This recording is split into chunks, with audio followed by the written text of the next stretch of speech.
아이를 낳은 가구에 저금리로 돈을 빌려주는 신생아 특례 대출이 돌풍을 일으키고 있습니다. 이 수요자들은 9억 원이 넘는 아파트까지 대상을 늘려달라고 요구하고 있는데 문제는 이 집값을 끌어올리는 뚜렷한 효과가 증명됐다는 점입니다. 성나균 기자입니다. 신생아 특례 대출은 2년 이내 출산 가구에 최저 1%대의 금리로 돈을 빌려주는 정책 금융 상품입니다. 대출을 통해 생긴 돈은 집을 구입하는 데 쓰거나 전세 자금으로만 사용할 수 있습니다. 지난 1월 출시 이후 3월 말까지 18,000건, 4조 5천억 원의 대출 신청이 들어왔습니다. 다른 정책 금융 상품인 보금자리론 신청 규모가 지난 1월과 2월을 합쳐 1조 3천억 원 수준인 점을 감안하면 인기가 상당히 높은 겁니다. 초저금리로 대출을 받아 집을 사는 사람들이 늘면서 최근 집값 반등에도 적지 않은 영향을 미쳤습니다.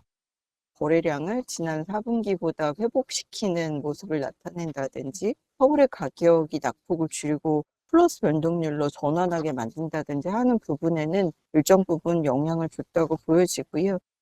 다만 대상 주택의 가격과 평형 등의 제한을 둔 핀셋 상품인 만큼 정책 효과의 상한선이 분명하다는 지적입니다.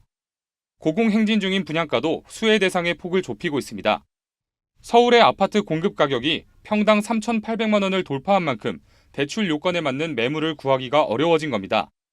수요자들 사이에서는 요건을 완화해 정책 사정권을 넓혀야 한다는 목소리가 높습니다.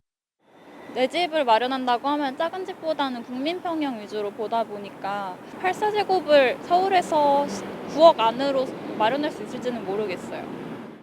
신혼부부들이 원하는 지역에서 이렇게 마음껏 지역을 고를 수 없고 이제 주변 지역으로 좀 밀려나야 된다는 점에서 좀 가격 기준도 높이면 좋지 않을까 싶은.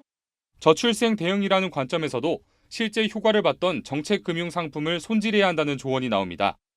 지금 시점이 사실 어떤 정책을 쓰더라도 투기 수요를 자극하기는 어려울 정도로 시장에서 하향 안정화를 읽다 보니까 출산 가구를 또 늘려야 되는 이제 정책적인 방향성이 있는 만큼 자녀들의 출산 시기 자체를 24개월이 아니라 36개월이나 48개월로 가계대출 증가세와 시장의 수급 균형 등을 모두 고려해야 하는 정책 당국의 셈법은 더욱 복잡해질 전망입니다. 한국경제TV 성나균입니다.